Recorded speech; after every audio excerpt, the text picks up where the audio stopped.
Dominion, ownership, and work. Ito na po. So, yung kanina po, review lamang po, no? So, it gives us a paradigm that our role now is to make sure that the Word of God is implemented in all of the institutions of man. So, talking about ownership, sabi, in the beginning, God created the heavens and the earth. Sino hong may gawa ng lahat? Ang Diyos ang may gawa ng lahat.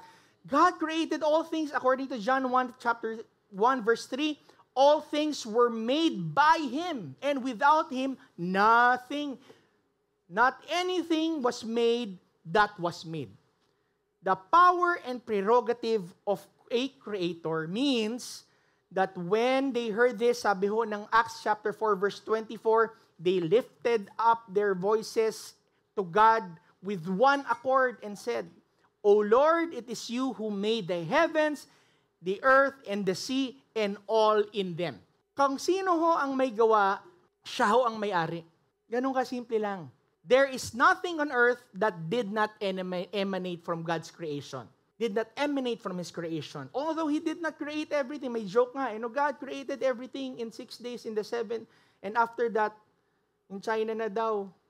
O after that, yung US na daw, yung Japan na daw. It's a joke, but come to think of it, yes, there are things that you and I are called to participate because God gives us the raw materials and He now gives us the wisdom to apply so that we can now propagate His kingdom. And mamaya makikita niyo po, yan pala ang origin ng principle ng property. So God created everything. So who is the owner of everything?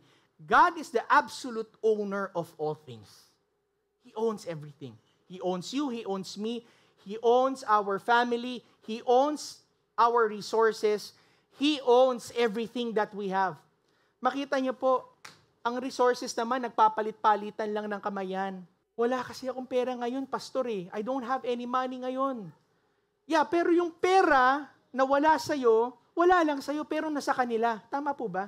The gold of Solomon in the past is still here. Wala lang, hindi lang natin alam kung na kanino because it just, the wealth just transfers and that's what you call when you talk about commerce and trade. Nagpapalitan ng serbisyo para makuha mo.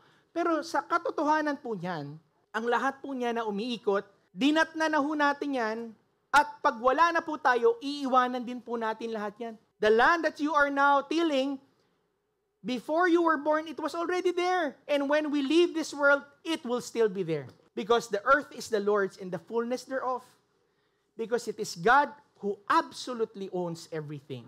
The earth is the Lord's and all that contains in them and those who dwell in it.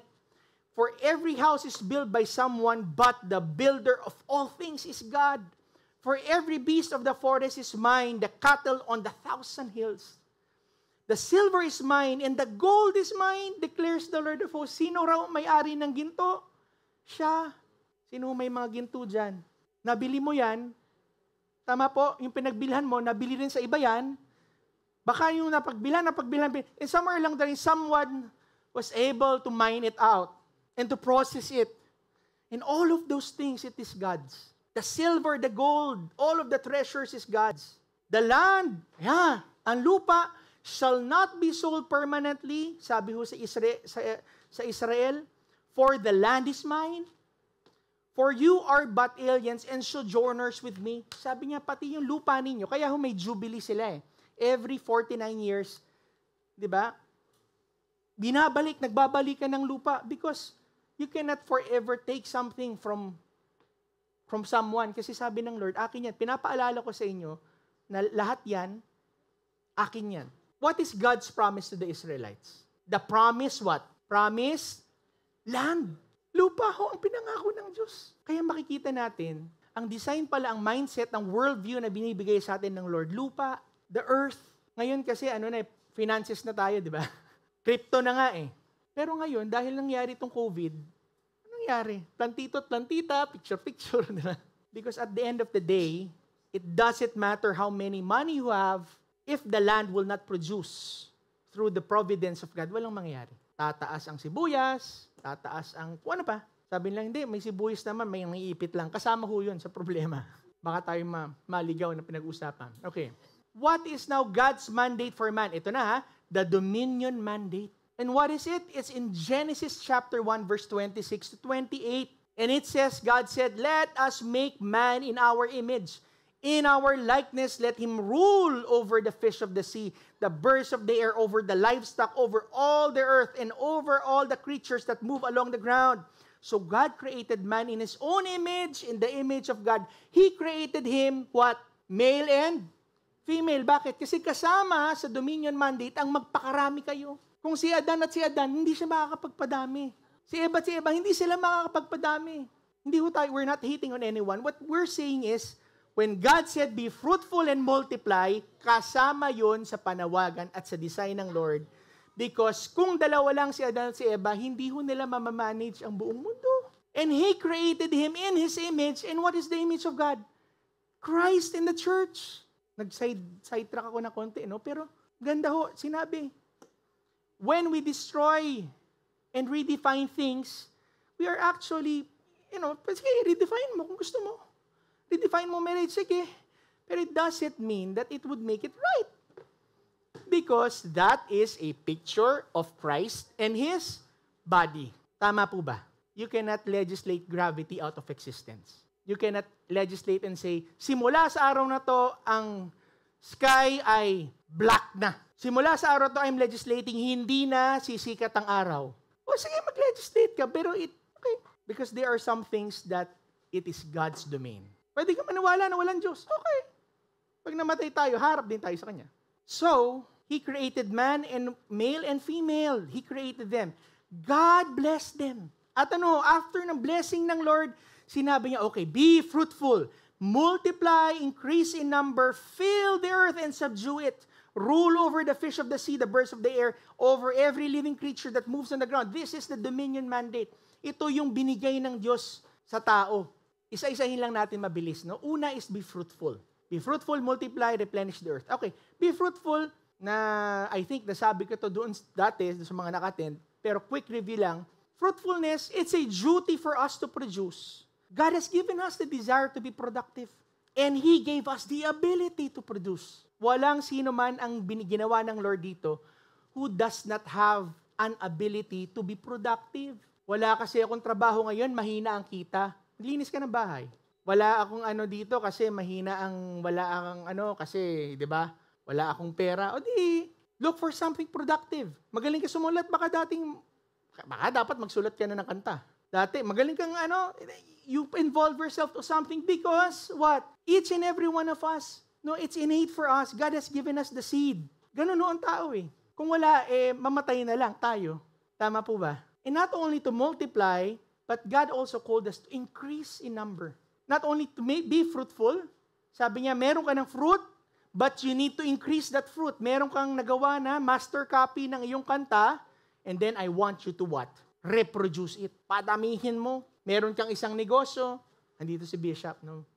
Ito, kaibigan ko si Brother AJ. Negosyante ka, meron kang isang store, palakihin mo. Sari-sari store, gawin mong grocery. Meron kang isang Bible study, padamihin natin.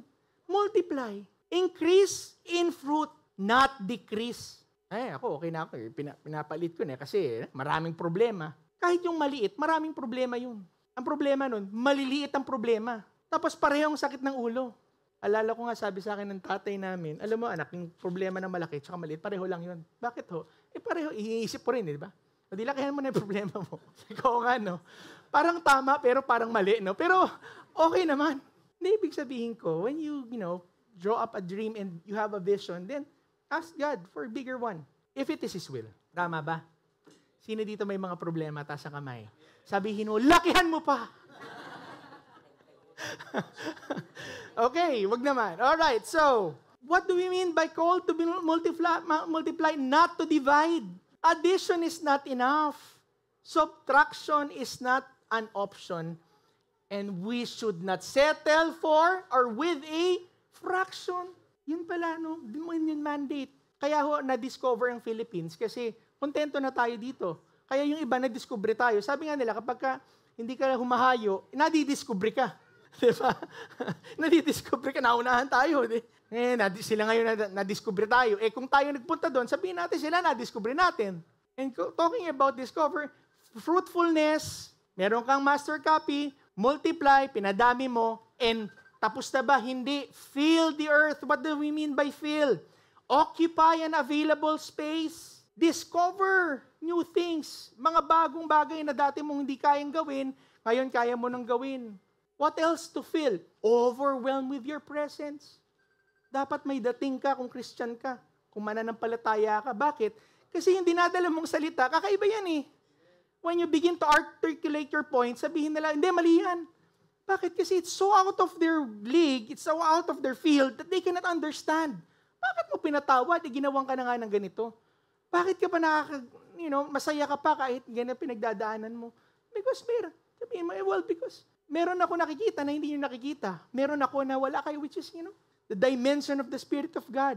So it changes you, it overwhelms your surrounding, and you begin to feel everything with the presence of God. Pray natin sa Lord, no?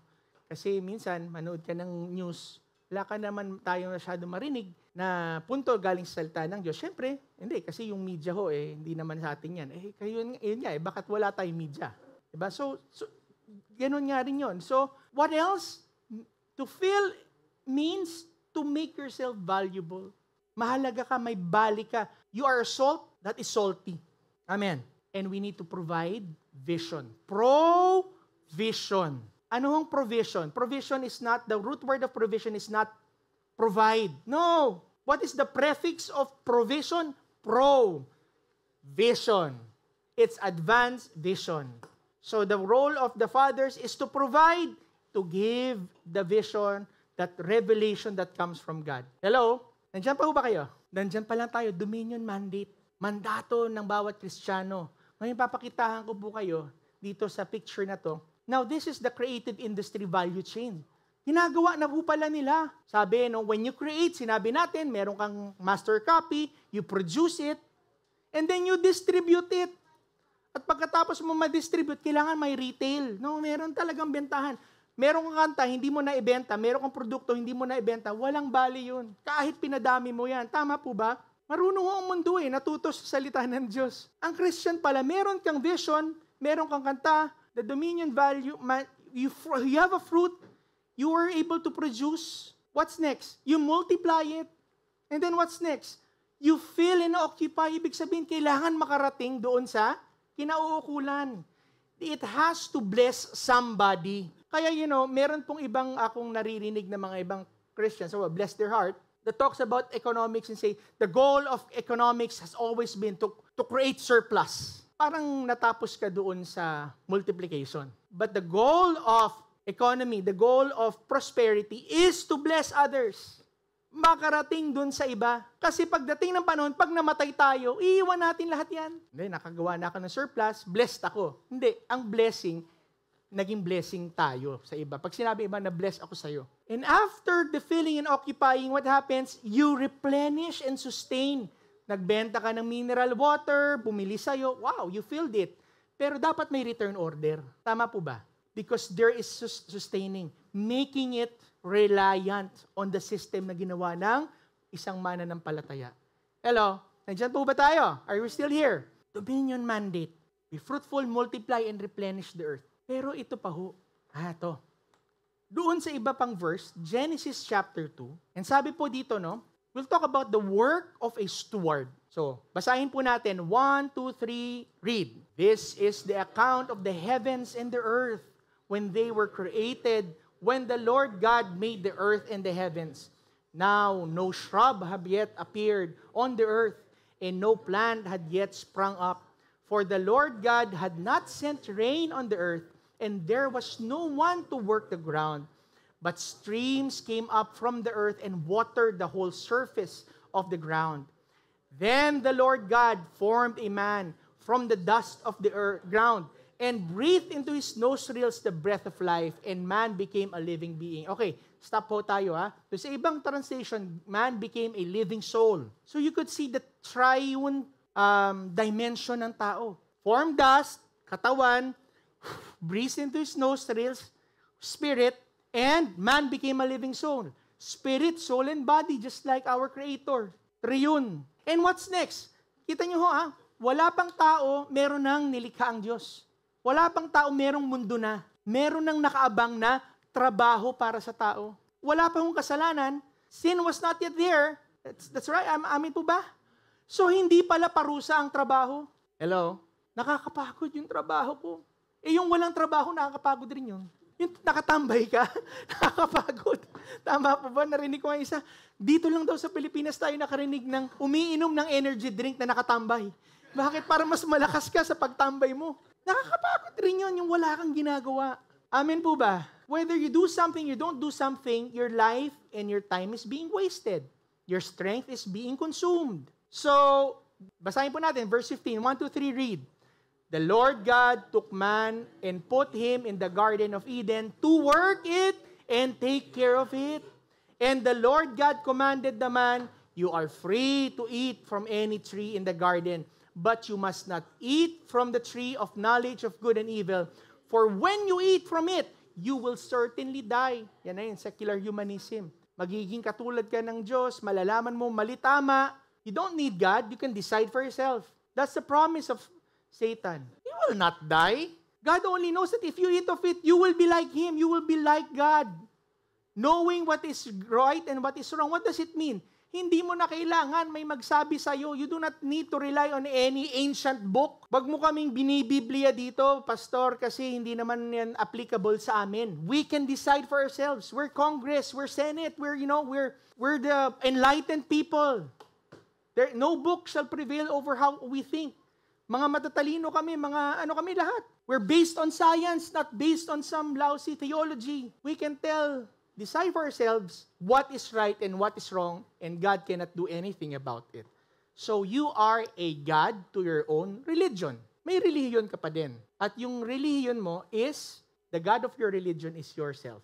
Because the lawgiver of a system of belief is the God of that system of belief. Hindi mo kailangan maniwala sa Diyos para magkaroon ka ng relihiyon. Nakakasunod po kayo? Kahit wala kang Diyos, may relihiyon ka ba din? Wala ka lang Diyos.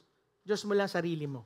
Or kung si Jesus ang lawgiver mo, kung anong sabihin ni Jesus, kahit anong opinion ko, yung sabihin ni Jesus sa masusunod, si Jesus ang Diyos ng pananampalataya natin. Tama po ba? Kung misis mo naman, hindi ko alam kung anong relihiyon. But God's call now, when God created man, kita niyo po, nung nilikha ng Diyos ang tao, meron na siyang planong trabaho sa kanya. So the purpose precedes what? Creation. Bago niya simulan ng isang bagay sa buhay natin, meron na siyang plano. Sa mata ng Lord, tapos na. Because He is what? He is today, He is in the yesterday, He is in the future. It doesn't matter because He's eternal. So when He gives you a promise, sinabi niya, Omi, okay, ano ko po? Malapit yung kaibigan, sabi niya, ito gagawin ko sa buhay mo. Para sa Lord, tapos na yun. Why? Kasi nangyari na, nandun na siya eh. Tayo we see life moment by moment, by moment, by moment, by moment. But God sees the entire thing together.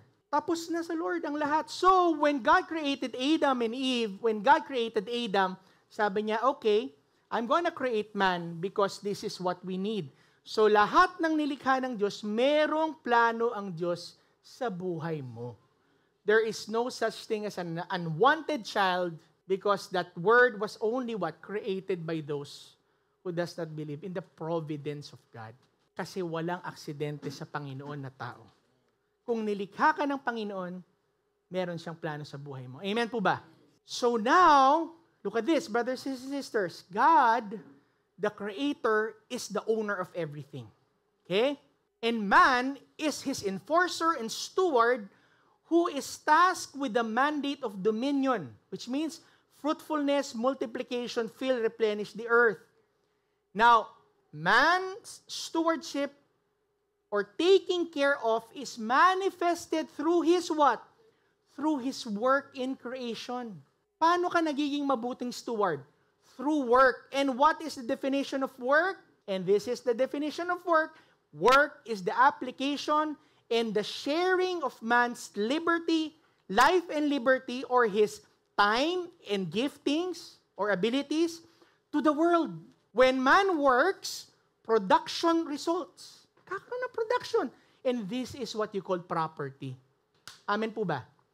Kaya nga pala, yung mga sinaunang yung mga Kristiyano na nag-aaral talaga ng salita ng Diyos, who applied the understanding of the Word of God in legislation, in governance, they understood that life, liberty, and property are inalienable rights from God. Ito po yung mga karapatan na binigay ng Diyos sa atin na hindi binigay ni numang gobyerno at hindi pwedeng kunin ng kahit sino sa atin. Why? Because life is given by God. What is your life? Your life is your body, soul, and spirit. Your spirit, soul, and body. It's your intellect. Yan po ang ating katawan, ang ating pong mga faculties, yung giftings natin. Hello? Abilities natin. When you work for someone, even if you don't have money, but when you start working for someone, you are now applying your resources. What is your resources? Your body, your soul, and your spirit. And next is what?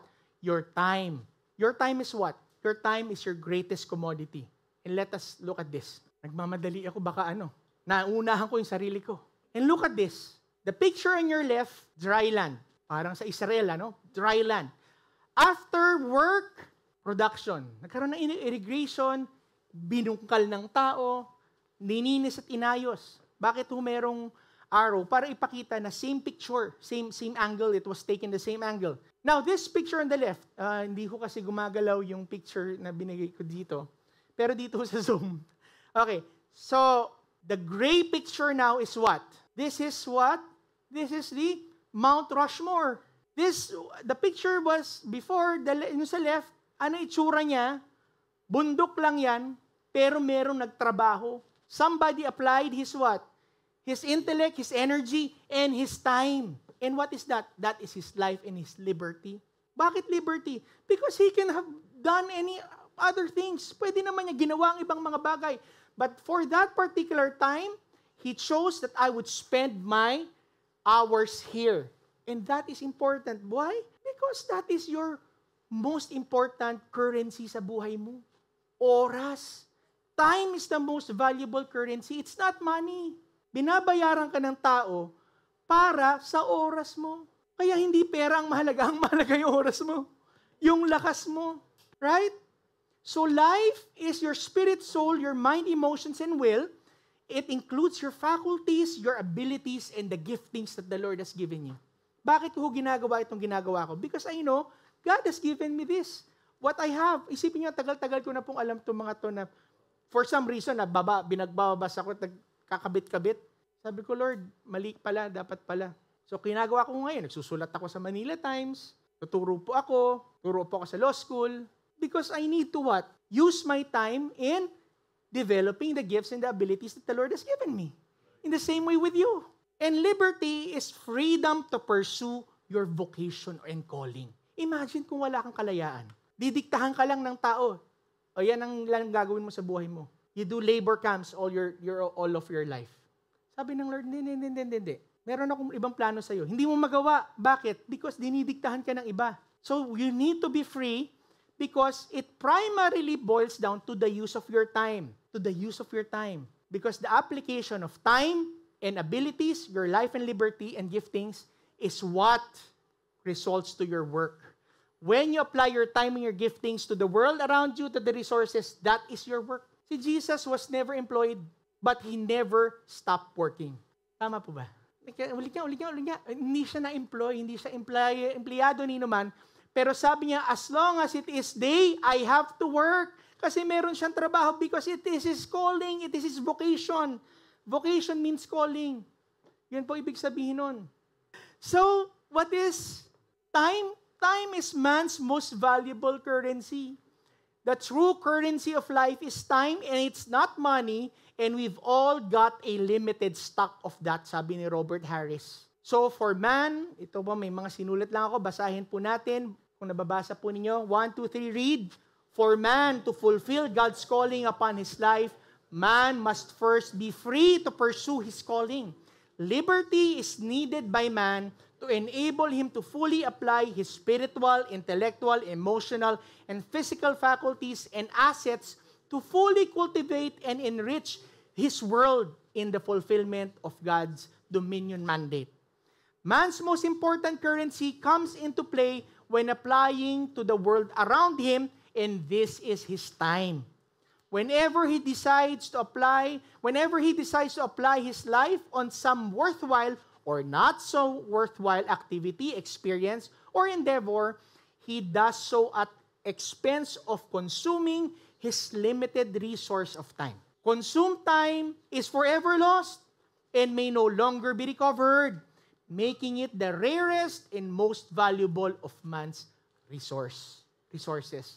So how man spends his time is how he spends his life. Yung oras yung inupo nyo po dyan, na mag-iisang oras na po, wala na ho, hindi na ho natin maibabalik yan. That's right. Hindi nyo na ako pwede sisihin, sinayang ko oras ko dito, Pastor ni, tapos na po.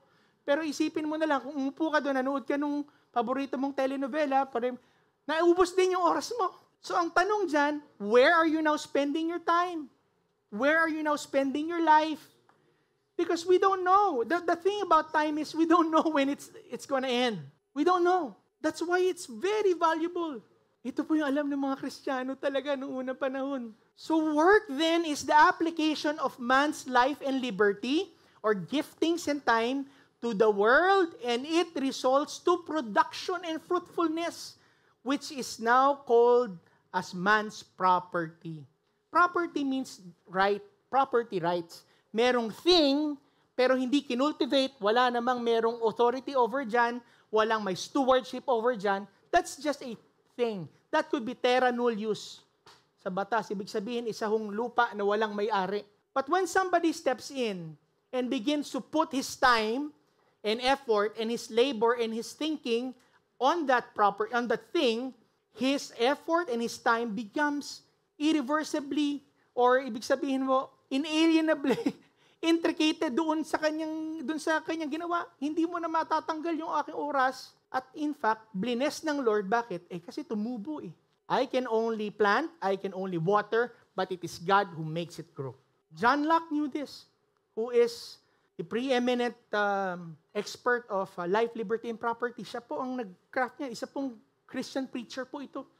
But one of the most prolific thinker and scholar, English scholar. Dito ginaya nila Thomas Jefferson ng kanyang mga sulat. Sabi ho niya dito, ito. Every man has a property in his own person. This nobody has any right to but himself. The labor of his body and the work of his hands, we may say, are properly his. The great and chief end thereof of men uniting in commonwealths and putting themselves under government is the preservation of their property. Sabi niya, kaya tayo mayroong mga gobyerno, kaya tayo may mga organisasyon para protektahan ang ating mga properties. Kasi hindi mo raw maihiwalay ang sarili mo doon sa iyong property. Hindi ko naman sinasabi ho yung mga property na pinabayaan natin. Pero yung pangalan mo, property mo yan. Tama po ba? Sinira ka sa media, property mo yan. That you worked on that. Your parents worked on that. Hello? Kaya nga po sabi ng Bible, a good name is better than many riches. Bakit? Kasi ang pangalan, katulad ng property, pinapamana. You got your name from your parents. You got your name from your father. I got my name from my father. And I thank God that the Lord changed him and used him in his ministry. Isipin nyo habang buhay, ay si Atty. Bellica, di mga ex-convict yan, mga yan. Tama po ba? Pero hindi ho doon tinapos yung storya ng Lord sa buhay po ni Bishop Butch. Sabi ko, Lord, yun pala yun lang, kota na ako sa pamana sa akin ng tatay ko. Bakit? Kasi yung pangalan na ipapamana ko din sa anak ko. Ganon din po tayo. The name that you use, the company that you use, these are property, this is work, you spend time on it. So that is very important in the pursuance of the dominion mandate ng Diyos. Kung gagamitin ka ng Lord, you have to make good use of the property, of the stewardship that God has given us. And Bastiat, ang isa sa mga paborito kong writer dun ho sa nakarating po nung second part, sabi ho ni Frederick Bastiat, na kwento ko ho sa inyo, dami. Mamaya, mayroon pa ho mga ipapakita sa kanya. Ang sabi po niya, man can live and satisfy his wants only by ceaseless labor, by the ceaseless application of his faculties to natural resources. This process is the origin of property. Meron kang kailangan, pagtrabahuhan mo. Meron kang gustong ma-achieve, work for it. Then, nagpipray naman ako. Oh, pray ka and hindi ka magtrabaho. You do not work on yourself, on your appearance, on your deliveries. Hindi ka mas trustworthy. Mas trustworthy ka dati, ngayon hindi na. Hindi ka talaga makakakuha ng mga kliyente niya. Tama po ba? So you get what you need. God has a way of providing for your family, and it is through property and through your work, your ceaseless work. And what is ceaseless work? It is the application of your life, liberty, and property, your freedoms, your faculties, dun sa mga natural resources, sa opportunities na binibigay sa iyo ng Lord. And as you engage, binibigyan ka, thank you ha. Hindi naman ako naghumihingi, pero binigyan, may nag-charismatic handshake sa akin. Uy, parang may palaman. Brad, kinausap ako ni Lord. Thank you, Lord. Kinausap ko siya. Galing sa Lord. And what did John Locke also said of property? God would not have made us with bodily needs if He did not want us to satisfy them. Kung hindi ka nagugutom, hindi mo kailangan ng pagkain. Tama po ba? Kung hindi ka nilalamig, hindi mo kailangan ng jacket. So you need them, bodily needs, because God wants you to satisfy these bodily needs. So it is not God's will that we starve to death. So God must intend us to appropriate from the commons goods for our own private use because God favors private property. Ang ayaw ng Lord yung magnanakaw ka, manggugulang ka, manggagancho ka, masama ho talaga yun. Pero yung nagpakandahirap ka, and then you worked on it, honestly, and then you now would present yourself to your parents, sabihin mo, nanay, tatay, wala ho tayo noon, pero ito na po, meron na po tayo. At sasabihin mo sa anak mo, anak, dati ganito nangyari sa akin, ngayon, I want you to be faithful with the Lord. Because this does not define us, pero this is for God's glory and God's honor. Hindi lang para magpakasasa ka sa sarili mo. And we teach that to our children. Amen.